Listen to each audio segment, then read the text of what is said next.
जी, नमस्कार आप सभी को। तो आइए दोस्तों, राजस्थान जीके का एक और शानदार मॉडल पेपर हम लोग कवर करने वाले हैं। आरएस एग्ज़ाम हो, चाहे आपका एसआई एग्ज़ाम हो या एएसआई या सीईटी या एलडीसी, कोई भी एग्ज़ाम हो, सभी एग्ज़ाम के लिए बहुत ही इम्पोर्टेंट क्वेश्चन है। इसमें आपको लगभग 80% जो है प्रश्न पुराने पेपर पर आधारित मिलेंगे। ठीक है, चलिए शुरू करें। आज का पहला सवाल आपकी स्क्रीन पर आए, लेकिन उससे पहले मैं आपको बता देना चाहता हूँ, राजस्थान जीके के नोट्स या फिर आप कोई भी नोट्स है, पीडीएफ है, इंडिया जीके, राजस्थान जीके, सामान्य विज्ञान, कंप्यूटर, रीजनिंग, इंग्लिश, हिंदी, है ना, सभी के डाउनलोड कर सकते हैं निःशुल्क। कहाँ से? राजस्थान 360 के ऐप से। दोस्तों ज़रूर देखिएगा, ऐप से आपको वेबसाइट में जाना पड़ेगा और ऐप में भी काफ़ी चीज़ें हैं जो पेड भी है, तो आप देख सकते हैं। इस ऐप को ज़रूर इंस्टॉल करिएगा। पहला सवाल जैसा कि आपकी स्क्रीन पर है और आपसे पूछा भी यूँ जा रहा है कि ज़रूर ध्यान दीजिएगा दोस्तों। ठीक है, हाँ, कि बूंदी की अरावली श्रेणियों को कहा जाता है। बूंदी की अरावली श्रेणियों को क्या कहा जाता है? तो याद रखना, आडा वाला पर्वत कहा जाता है, यानी ऑप्शन ए आपका राइट आंसर होगा। ठीक है, नाकोड़ा की बात करें दोस्तों, नाकोड़ा जो है ये बाड़मेर है। मेसा का पठार, चित्तौड़गढ़ किला मेसा के पठार पर बना हुआ है।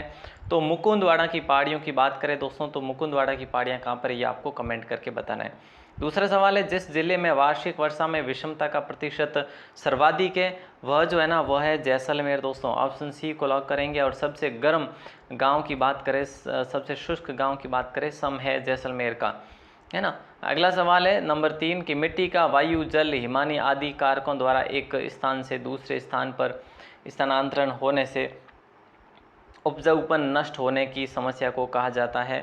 तो यहाँ पे राइट आंसर हो जाएगा मृदा अपरदन कहा जाता है ना, यानी ऑप्शन ए आप सभी का राइट आंसर होगा। एक शानदार सवाल था। मेज नदी के बारे में सत्य कथन आपको बताना है। मेज नदी के बारे में सत्य कथन आपको बताना है। इस नदी का उद्गम भीलवाड़ा जिले से होता है। यस, हाँ, यह अंत में लाखेरी के निकट चंबल में मिल जाती है। देखो, मेज नदी की बात करें, भीलवाड़ा से इसका उद्गम है, सही बात है दोस्तों। लाखेरी के निकट चंबल में भी मिल जाती है, तो ये भी सही है। यानी ऑप्शन 3 या फिर कह लो ऑप्शन सी आप सभी का करेक्ट आंसर होगा। राष्ट्रीय जल विज्ञान परियोजना के संदर्भ में उपयुक्त विकल्प का चयन करना है राजस्थान के संदर्भ में दोस्तों। तो राइट आंसर आप सभी का क्या होगा? देखो, ये परियोजना भारत सरकार के द्वारा प्रायोजित है ना, 100% सही बात है, यानी राष्ट्रीय जल विज्ञान परियोजना। ठीक है, इस परियोजना के अंतर्गत राज्य 147 स्वचालित वर्षामापी, 112 स्वचालित नदी यानी बांध, गेज संयंत्र स्थापित किए गए हैं। सही बात है।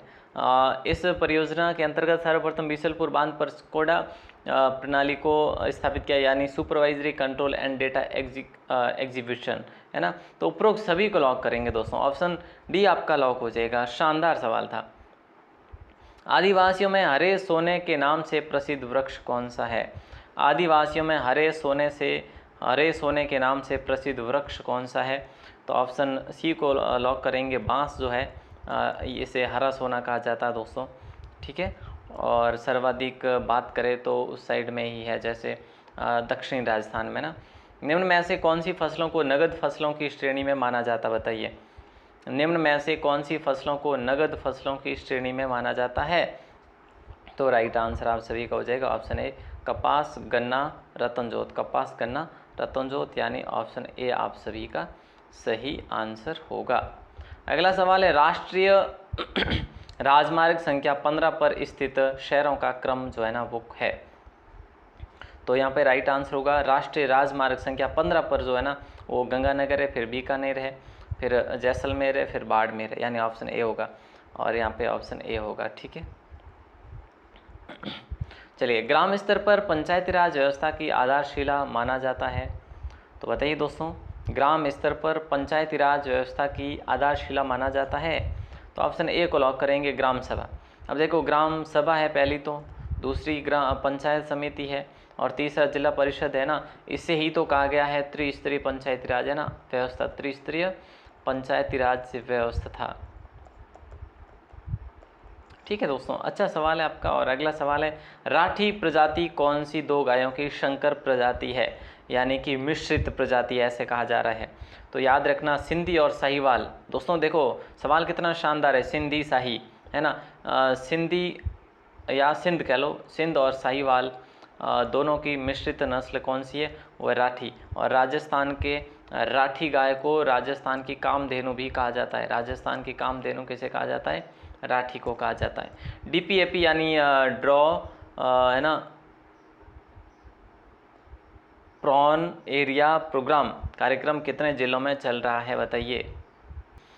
तो हम क्या पढ़ेंगे, ड्राउट प्रॉन एरिया प्रोग्राम कार्यक्रम कितने जिलों में चल रहा है जहाँ पर वर्षा की कमी रहती है दोस्तों, तो वो है ऑप्शन ए, 10 जिलों में चलता है ये कार्यक्रम। राज्य की प्रमुख विद्युत परियोजना कौन सी है, माही है, चंबल है, इंदिरा गांधी नहर परियोजना है, बीसलपुर। देखो विद्युत की बात करें ना तो सबसे बड़ी विद्युत परियोजना है वो चंबल नदी है, इनमें से प्रमुख जो है, जो पॉपुलर है ना, जो महत्वपूर्ण है। तो याद रखना दोस्तों, ऑप्शन बी को लॉक करेंगे, है ना। चंबल परियोजनाओं पर देखो धौलपुर में भी बना हुआ है, चित्तौड़गढ़ में भी बना हुआ है ना, कोटा में भी है, तो काफ़ी जगह। बंजर भूमि विकास कार्यक्रमों से संबंधित कौन सा कार्यक्रम नहीं है, तो राइट आंसर हो जाएगा परवर्ती क्षेत्र विकास कार्यक्रम नहीं है, कंदरा सुधार है। देखो बंजर भूमि विकास कार्यक्रमों से संबंधित ये है कंदरा सुधार अरावली विकास कार्यक्रम है, राष्ट्रीय मरुद्यान कार्यक्रम है, जल संग्रहण विकास कार्यक्रम भी है, लेकिन परवर्ती क्षेत्र ये नहीं है। ऑप्शन डी लॉक होगा। अरावली की निम्नलिखित पर्वत चोटियों को उनकी ऊंचाई के अवरोही क्रम में व्यवस्थित करना है, करिए साहब। देखो सबसे पहले मैंने आपको क्या बताया, गुरु से दिल, है ना, गुरु से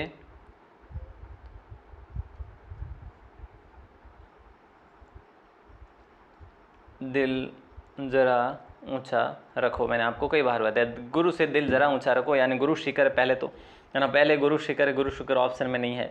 चले उसके बाद शहर है, तो शहर भी ऑप्शन में नहीं है। उसके बाद दिलवाड़ा है, तो दिलवाड़ा भी ऑप्शन में नहीं है दोस्तों। फिर जरगा है, फिर अचलगढ़ है, जरगा है यहाँ पे, अचलगढ़ यहाँ पे है, बाकी कहीं पे भी नहीं है। तो ऑप्शन ए को हम लोग क्या कर देंगे, यहाँ पे लॉक कर देंगे। जरगा है जो 1431 है, ठीक है, अचलगढ़ है 1380 है, कुंभलगढ़ है, और फिर रघुनाथगढ़ है जो 1051। तो दोस्तों यहाँ पे ऑप्शन ए आपका लॉक हो जाएगा। बेहतरीन शानदार सवाल था।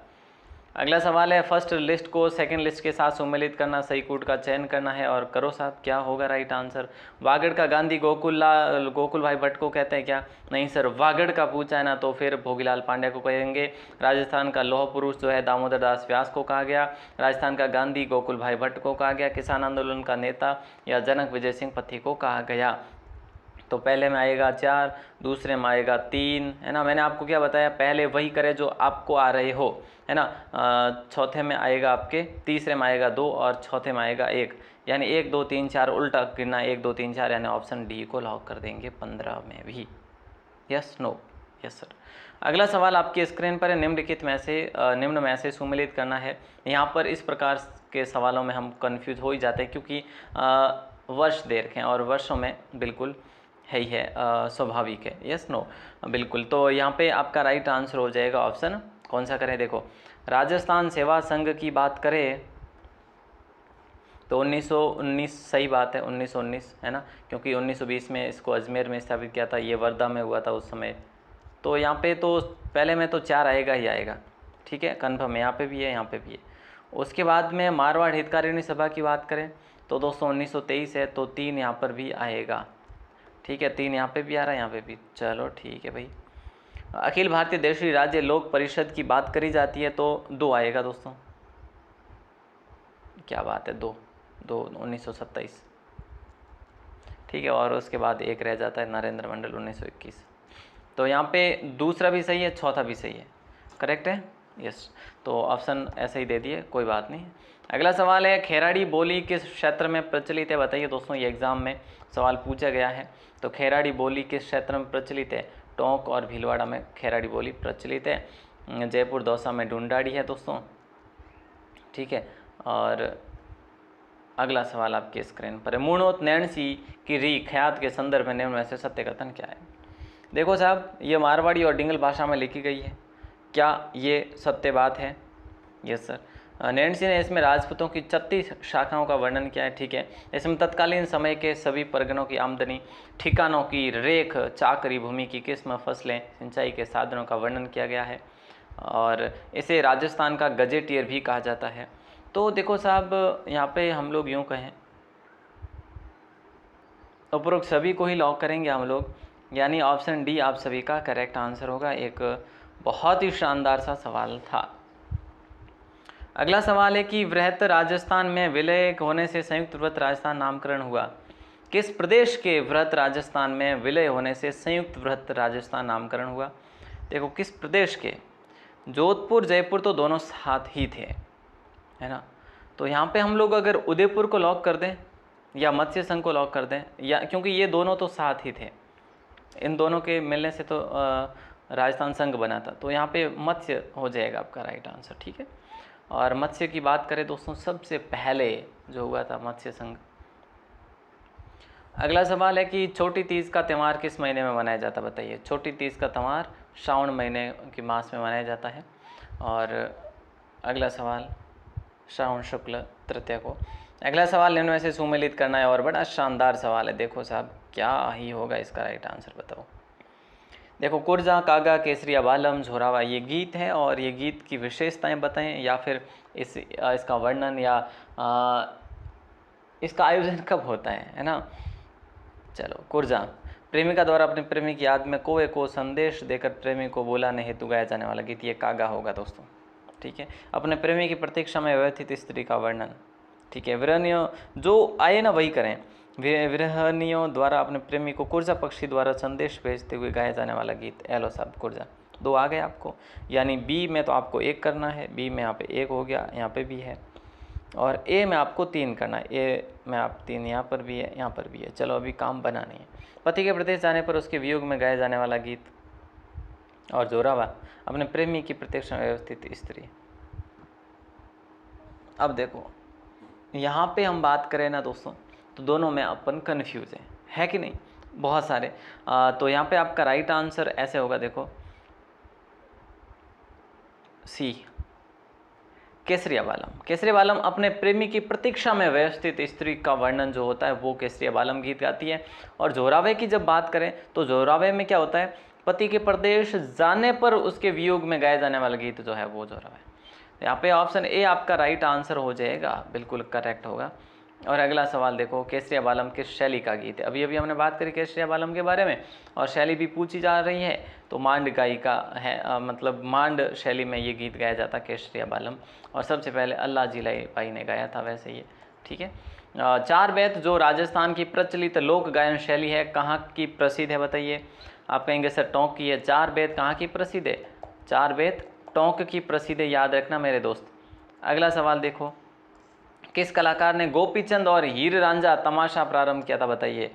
तो यहाँ पे राइट आंसर होगा वासुदेव भट्ट ने किया था, यानी ऑप्शन बी आपको लॉक करेंगे, आप इनको लॉक करेंगे। निम्न में से भीलों का नृत्य नहीं है, बताइए। निम्न में से भीलों का नृत्य नहीं है, बताना है आपको।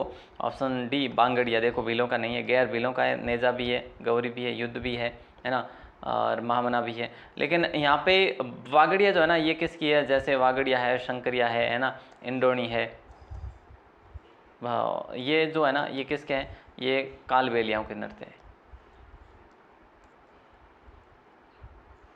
ठीक है। सर्पदंश इलाज के लिए कौन से देवता पूजे जाते हैं दोस्तों। तो यहाँ पे राइट आंसर हो जाएगा गोगा जी पूजे जाते हैं, है ना। ऑप्शन सी को लॉक करेंगे, करेक्ट आंसर होगा आपका। और अगला सवाल है, जैसलमेर के भाटी राजवंश की कुलदेवी ने हिंगलाज माता का अवतार माना जाता है, किसको माना जाता है। इसका आंसर आपको देना है कमेंट सेक्शन में। मैं आपके लिए कमेंट ओपन कर रहा हूँ दोस्तों। अब जो क्लास होगी ना वो 12 से लेकर 15 मिनट के समय की होगी, और इतने ही समय की आपके लिए क्लास होगी, क्योंकि क्लास जो है ना आपके लिए बढ़ाई जा रही है, ठीक है।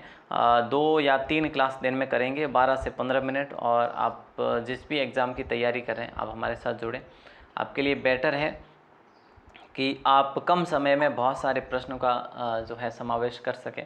और मैंने आपको क्या बताया, राजस्थान 360 के ऐप को इंस्टॉल करें, और वहाँ पर आपको फ्री में कंटेंट दिया जा रहा है दोस्तों, वही जो पेड में आपको कहीं कहीं कोचिंग में मिलता है, ठीक है।